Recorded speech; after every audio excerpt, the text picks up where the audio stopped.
ధ్రువ నక్షత్రం గురించి తెలుసుకుందామా? స్వయంభు మనవు కొడుకు ఉత్తానపాదుడికి సునీత, సురుచి అనే ఇద్దరు భార్యలు.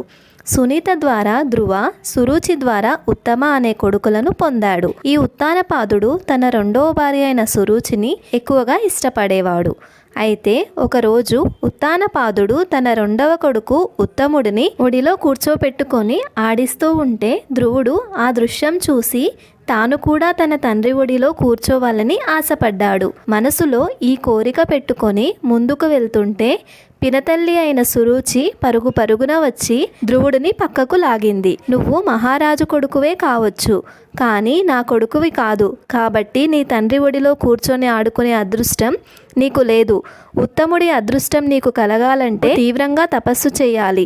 కనీసం వచ్చే జన్మలోనైనా నా కొడుకుగా పుట్టాలని ఆ దేవుణ్ణి ప్రార్థించు, వెళ్ళు అని సురుచి ధ్రువుడితో కఠినంగా మాట్లాడింది. ఉత్తానపాదుడు ఇదంతా చూస్తూనే ఉన్నాడు, కానీ సురుచిని అడ్డగిస్తూ ఒక్క మాట కూడా మాట్లాడలేదు. మన్ను తిన్న పాములా మౌనంగా కూర్చున్న తన తండ్రిని చూసి అక్కడి నుంచి తన తల్లి దగ్గరకు వెళ్ళాడు.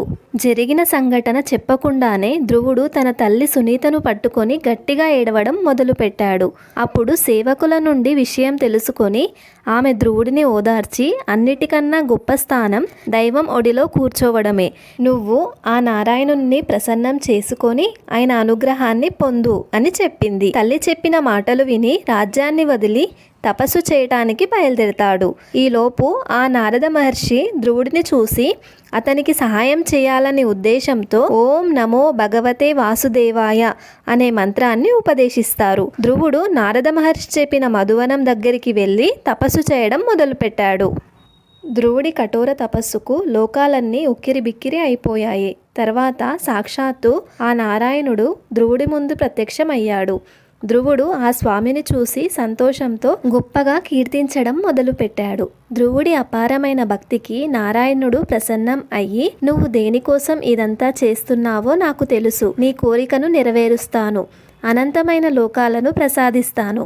అక్కడ సూర్యచంద్రులు, సప్త ఋషులు నీ చుట్టూరా తిరుగుతారు. నీ తండ్రి కొంతకాలం తర్వాత నిన్ను రాజును చేసి శాంతిని వెతుక్కుంటూ వెళ్ళిపోతాడు. నా మీద, నా భక్తుల మీద ఎప్పటికీ నీకు భక్తిభావం ఉంటుంది. నా భక్తులతో కలిసి నీ జీవితం అంతా గడుపుతావు. 30,000 సంవత్సరాలు రాజ్యపాలన చేసి యజ్ఞాలు జరిపిస్తావు. ఇక చివరికి ఇవన్నీ పూర్తయిన తర్వాత నన్ను మళ్ళీ చూడగలుగుతావు.